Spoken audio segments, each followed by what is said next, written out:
شہزادی جناب زینب اولیاء مقام سلام اللہ علیہ اور جناب حضرت معصوم قم سلام اللہ علیہ انہیں کریمہ اہل بیت کہا گیا ہے۔ اور ایک چھوٹا سا واقعہ بی بی کے حوالے سے ہے کہ امام موسیٰ کاظم علیہ السلام کی بارگاہ میں چند لوگ سوالات لے کر آئے۔ سوالات جب لے کر آئے ہیں تو انہوں نے جب آپ پہنچے ہیں تو امام موسیٰ کاظم علیہ السلام سفر پہ ہیں۔ کنیز نے آگے کہا کہ میرا مولا ہے نہیں، میرا مولا سفر پہ ہے۔ تو کہا ٹھیک ہم چلے جاتے کہ انتظار کر لو، مولا آئے گا، اس کے جوابوں کے سوالوں کے جوابات دے دے گا، تو ہمارے پاس وقت نہیں ہے کہ ہم اتنا انتظار کر پائیں۔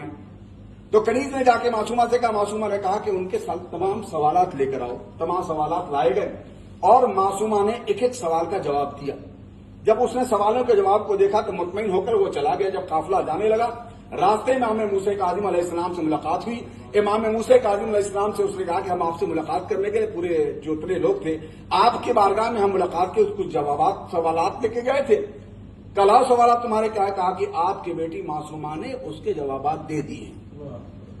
تو امام نے کہا لاؤ میری بیٹی نے کیا کیا جوابات دیے ہیں۔ تو ایک بار دیکھا، دیکھنے کے بعد ایک معصوم کہہ رہا ہے کہ فدایا ابوہا، فدایا ابوہا، فدایا تمہارا باپ تجھ پر قربان ہو جائے۔ صلوات پڑھ دے محمد۔ ایسی بارگاہ میں ہیں اور ابھی ہماری بہن نے وہ حدیث قصہ پڑھا تھا۔ ہمارے یہاں کوئی بھی پروگرام شروع ہوتا ہے تو بغیر حدیث قصہ کی کچھ ہے ہی نہیں۔ حدیث قصہ تو چار بسوں یاد آ گئے۔ دیکھیں کہ سیشار نے بڑی اچھی بات کہی ہے کہ ایک صلوات پڑھ دے محمد والا۔ شاعر کہتا ہے کہ جو لوگ ساتھ میں خاک شفا نہیں رکھتے، جو لوگ ساتھ میں خاک شفا نہیں رکھتے، مرضوں رکھتے ہیں لیکن دوا نہیں رکھتے۔ جو لوگ ساتھ میں خاک شفا نہیں رکھتے، مرضوں رکھتے ہیں لیکن دوا نہیں رکھتے، کلام پاک ہے ناراض ایسے لوگوں سے جو اپنے گھر میں حدیث قصہ نہیں رکھتے۔ کلام پاک ہے ناراض ایسے لوگوں سے جو اپنے گھر میں حدیث قصہ نہیں رکھتے۔ اور چونکہ مولا کائنات کے حوالے سے گفتگو ہو رہی ہے، قرآن کی آیت ہے صلی اللہ پڑھ محمد والے قرآن کی آیت ہے کہ بسم اللہ الرحمن الرحیم تبارک الذی بیدہ الملک، بابرکت ہے وہ ذات جس کے ہاتھ میں ملک کا نظام ہے۔ بابرکت ہے وہ ذات جس کے ہاتھ میں ملک کا نظام ہے۔ اب یہ بتائیے اگر ہم اللہ کو ہاتھوں والا اللہ مان لے تو ہم یہودی ہو جائیں گے۔ اللہ ہاتھ رکھتا نہیں ہے تو کوئی ایسا ہے جس کے ہاتھوں کو اللہ اپنا ہاتھ کہہ رہا ہے۔ صلوات پڑھ دے محمد۔ تبارک الذی بیدہ الملک، بابرکت ہے وہ ذات جس کے ہاتھ میں ملک کا نظام ہے، کائنات چلا رہا ہے۔ وہ ایسا ہاتھ ہے جس کے ہاتھ میں کائنات کا نظام ہے۔ یہ کون ہے؟ آئیے 13 رجب کے بعد 13 رجب کو مولا کی ولادت ہوئی، 16 رجب کو صلوات پڑھ دے محمد،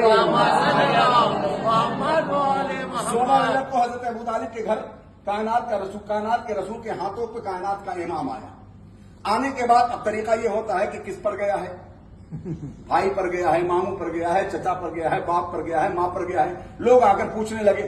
اب چونکہ رسول کی زبان کو وحی کا پہرا لگا ہوا ہے، رسول خاموش ہیں، اتنے میں جبرائیل آئے، رسول اب زبان کھولیے، اگر آنکھوں کی بات کریں تو کہیے عین اللہ، صلوات پڑھ دے محمد۔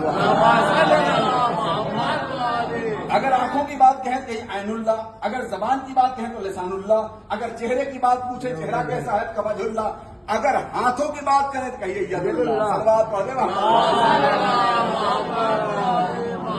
اب قرآن میں پروردگار کہہ رہا کہ تبارک الذی بیدہ الملک، بابرکت ہے وہ ذات جس کے ہاتھ میں ملک کا نظام ہے۔ اب شاعر یہاں کیا کہتا ہے؟ شاعر کہتا ہے کہ علی کے واسطے ممبر بنا رہے ہیں رسول، صحابیوں سے کجاوے منگا رہے ہیں رسول، میرے علی کے فضائل سنا رہے ہیں رسول، مقررین کو گویا بتا رہے ہیں رسول، نشان حق ہے ہمارے وزیر کا ممبر، علی علی کے لیے ہے غدیر کا ممبر۔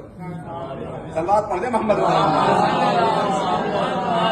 علی کے واسطے ممبر بنا رہے ہیں رسول، صحابیوں سے کجاوے منگا رہے ہیں رسول، میرے علی کے فضائل سنا رہے ہیں رسول، مقررین کو گویا بتا رہے ہیں رسول، نشان حق ہے ہمارے وزیر کا ممبر، علی علی کے لیے ہے غدیر کا ممبر۔ اب سنیں اشعار کیا کہتا، علی ستم کو سراسیم کرنے والا ہے، ید اللہ تبارک الذی بیدہ الملک، علی ستم کو سراسیم کرنے والا ہے، علی شجاعوں کو دو نیم کرنے والا ہے، علی ستم کو سراسیم کرنے والا ہے، علی شجاعوں کو دو نیم کرنے والا ہے، علی نصیبوں میں ترمیم کرنے والا ہے، علی نصیبوں میں ترمیم کرنے والا ہے، علی ہی رزق کا تقسیم کرنے والا ہے۔